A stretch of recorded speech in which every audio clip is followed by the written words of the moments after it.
Bismillahirrahmanirrahim. Assalamualaikum warahmatullahi wabarakatuh. Alhamdulillahi wa kafa, wassalatu wassalamu ala rasulihil mustafa wa ala alihi wa sahbihi wa man iktafa, amma ba'd. Jamaah sekalian rahimani wa rahimakumullah, hari ini kita akan memasuki bab baru yang dibawakan oleh Imam Bukhari dalam kitab beliau Al-Adabul Mufrad, bab nomor 30, yang berbunyi bab tentang bersilaturahim kepada orang yang terdekat. Kemudian berikutnya adalah yang terdekat, terus menjauh demikian. Jadi di sini Imam Bukhari ingin menjelaskan siapa sih yang paling berhak untuk kita silaturahimi. Level yang paling tinggi siapa, sesudahnya siapa. Itu yang ingin disampaikan oleh Imam Bukhari. Beliau membawakan sebuah hadis dari seorang sahabat yang mungkin nggak terlalu terkenal namanya, yaitu sahabat yang bernama Al-Miqdam. Siapa namanya? Al-Miqdam. Lengkapnya Al-Miqdam ibnu Ma'di Karib radhiyallahu anhu, annahu sami'a Rasulullah SAW yaqul. Beliau pernah mendengar Rasulullah SAW bersabda, innallaha yusikum bi ummahatikum thumma yusikum bi ummahatikum thumma yusikum bi abaikum thumma yusikum bil aqrabi fal aqrab. Nabi SAW bersabda, sesungguhnya Allah memberi wasiat kepada kalian wahai umat manusia untuk berbuat baik kepada ibu kalian, kemudian kepada ibu kalian, di dalam riwayat yang lain 3 kali, kemudian kepada ibu kalian. Lalu beliau melanjutkan, Allah mewasiatkan kalian untuk berbuat baik kepada ayah kalian, lalu keluarga yang levelnya terdekat setelah itu. Jadi level yang tertinggi siapa? Ibu, terus bapak, terus keluarga yang terdekat. Siapa keluarga yang terdekat? Kita akan bahas. Pertama, level yang paling tinggi yang harus disilaturahimi siapa? Ibu. Dan di sini terulang berapa kali?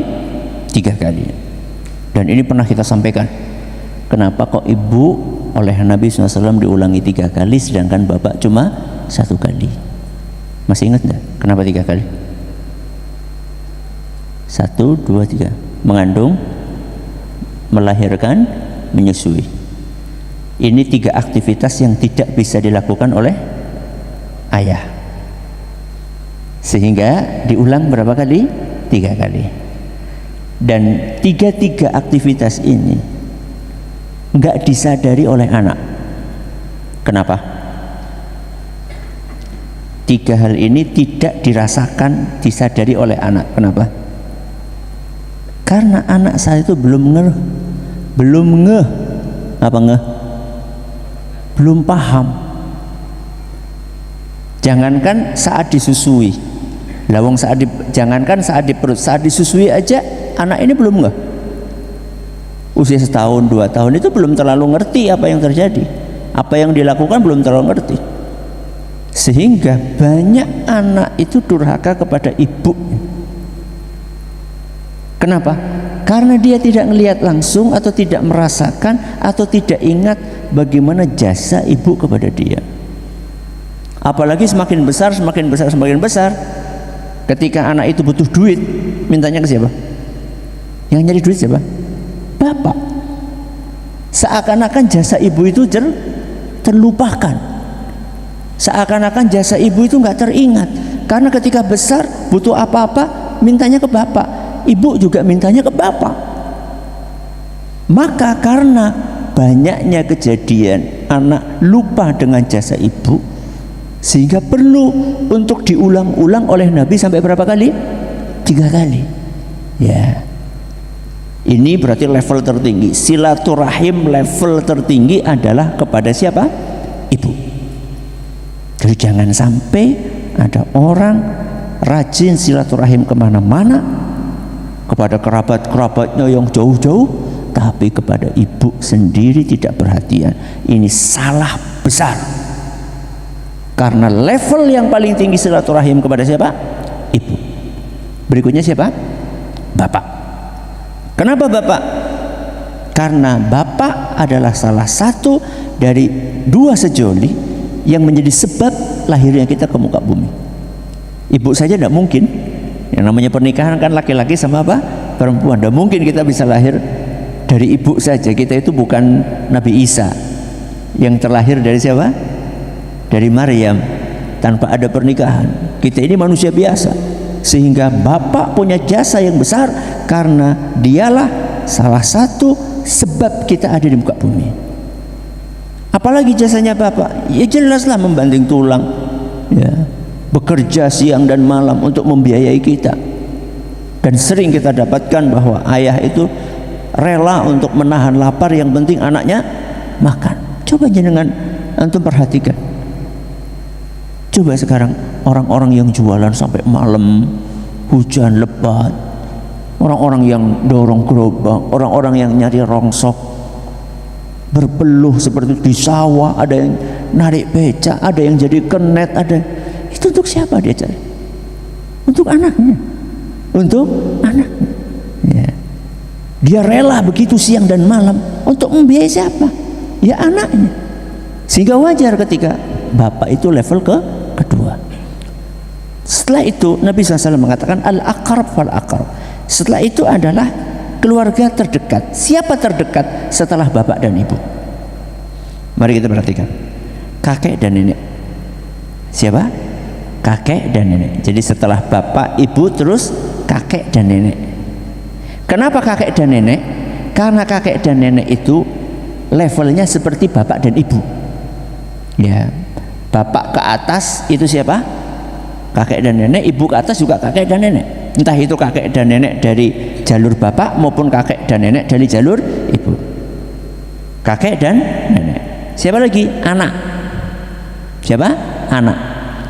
Anak dari kita. Ya, ketika kita punya anak, kita baik kepada anak, itu juga termasuk silaturahim. Terus kakak dan adik. Siapa? Kakak dan adik. Kakak kita, entah itu laki-laki atau perempuan, adik kita laki-laki atau perempuan. Amat disayangkan, justru malah di level ini kakak dan adik ini betapa banyak hancur gara-gara warisan. La haula wala quwwata illa billah.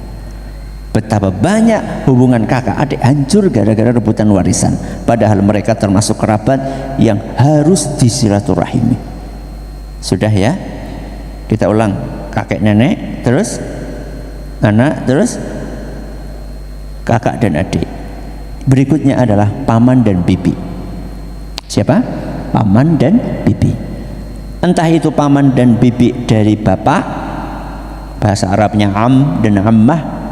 Entah itu paman dan bibi dari ibu, bahasa Arabnya adalah khal dan khalah.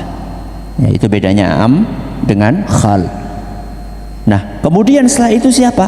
Setelah itu ya tinggal diurutkan. Tunggal buyut, ya, tunggal apa? Buyut. Terus tunggal, di atasnya buyut apa? Canggah. Ya, terus gitu semampunya.